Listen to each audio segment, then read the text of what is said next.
In a bitter and emotional speech, Ukraine President Volodymyr Zelensky has criticized NATO for refusing to impose a no-fly zone over Ukraine, saying it will fully untie Russia's hands as it escalates its attack from the air.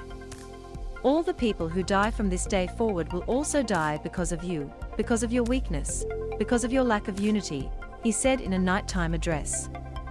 The alliance has given the green light to the bombing of Ukrainian cities and villages by refusing to create a no-fly zone.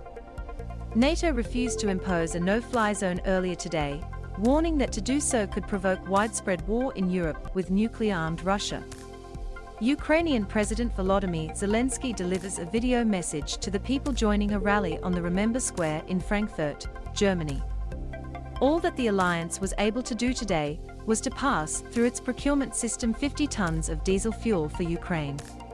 Perhaps so we could burn the Budapest Memorandum, Mr. Zelensky said, referring to the 1994 security guarantees given to Ukraine in exchange for the withdrawal of its Soviet-era nuclear weapons.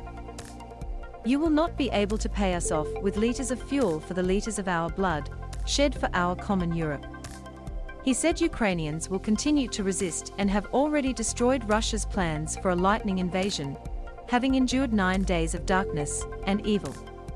We are warriors of light, he said.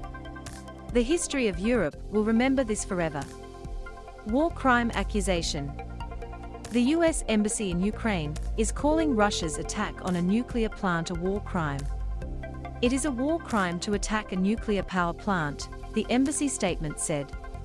Putin's shelling of Europe's largest nuclear plant takes his reign of terror one step further. Russian troops seized the plant yesterday in an attack that set it on fire and briefly raised fears of a nuclear disaster. The blaze was extinguished and no radiation was released. Live updates. Tributes pour in for Shane Warne after shock death. Ukrainian President Volodymyr Zelensky called Russia's action nuclear terrorism, an appeal to the UN Security Council for action to safeguard Ukraine's endangered nuclear facilities. Ukrainian Prime Minister denies Shmyhal appealed to the International Atomic Energy Agency and the EU to send representatives to all 5 of Ukraine's nuclear power plants. This is a question of the security of the whole world, he said in a nighttime video address. Safe passage. The head of Ukraine's Security Council called on Russia to create humanitarian corridors to allow children, women and the elderly to escape the fighting. Alexei Danilov said Friday more than 840 children have been wounded in the war. A day earlier, the Ukrainian government put the death toll among children at 28. He spoke ahead of the latest talks between Ukrainian and Russian delegations, planned for this weekend.